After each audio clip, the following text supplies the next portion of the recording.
Dear friends, कुछ कहानियाँ बहुत ही रोचक होती हैं, जिस वजह से ऐसी कहानियों को सुनने में बच्चे ही नहीं बल्कि बड़े भी दिलचस्पी दिखाते हैं।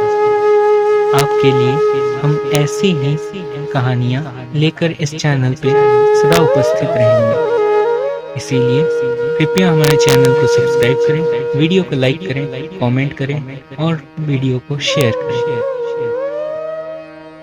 कड़वे कद्दू की यात्रा।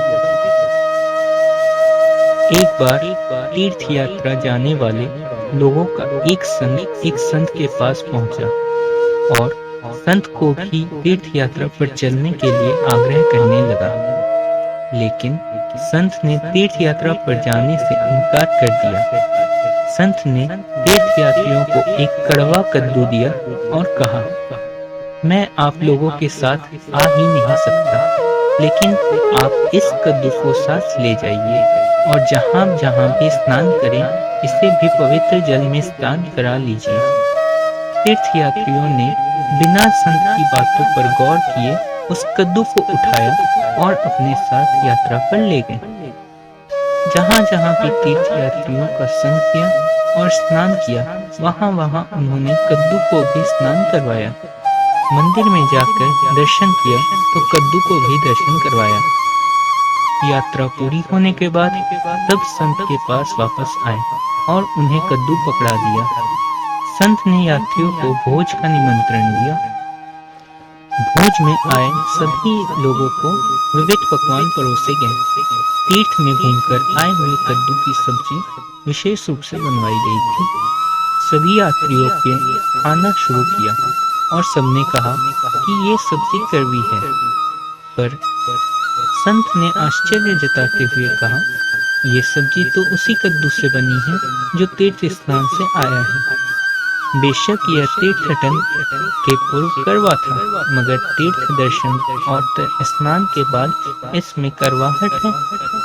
संत की बात सुन यात्रियों को एहसास हो गया कि उन्होंने तीर्थटन कर लिया है, लेकिन अपने मन को एवं स्वभाव को सुधार नहीं सके, तो तीर्थ यात्रा का अधिक मूल्य नहीं है।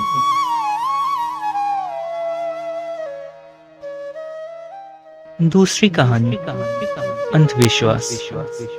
एक महात्मा जी अपने कुछ शिष्यों के साथ जंगल में आश्रम बनाकर रहते थे। एक दिन कहीं से एक बिल्ली का बच्चा रास्ता भटककर आश्रम में आ गया। महात्मा जी ने उस भूखे प्यासे बिल्ली के बच्चे को दूध रोटी खिलाई। इसके बाद बिल्ली का बच्चा वहीं आश्रम में रहकर पलने लगा। लेकिन उसके आने के बाद महात्मा जी को एक समस्या उत्पन्न हो गई थी। जब वे सायं ध्यान में बैठते तो वह बच्चा कभी उनकी गोद में चढ़ जाता, कभी कंधे या कभी सिर पर बैठ जाता था। तो महात्मा जी ने अपने एक शिष्य को बुलाकर कहा, देखो, मैं जब सायं ध्यान पर बैठूं उससे पूर्व तुम इस बच्चे को दूर एक पेड़ में बांधकर आ जाओ। अब तो यह नियम हो गया। महात्मा जी के ध्यान पर बैठने के पूर्व ही वह बिल्ली का बच्चा पेड़ में बंधा जाने लगा। एक दिन महात्मा जी की मृत्यु हो गई तो उनका एक प्रिय काबिल शिष्य उनकी गद्दी पर बैठा।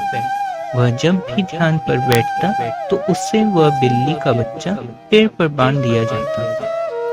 फिर एक दिन बिल्ली ही खत्म हो गई। सारे शिष्य की मीटिंग हुई। सबने विचार विमर्श किया कि बड़े महात्मा जी जब तक बिल्ली पेड़ से न बांधी जाए तब तक ध्यान पर नहीं बैठते थे।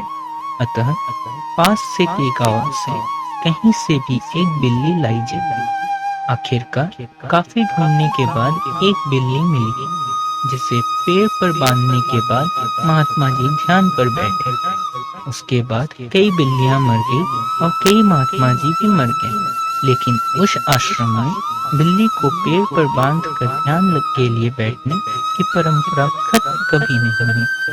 परंपरा को निभाते निभाते शिष्य ये भी भूल गए कि उनके महात्मा जी तो उन्हें ये आदेश किस वजह से दिया था, यह भी भूल गए। शिक्षा।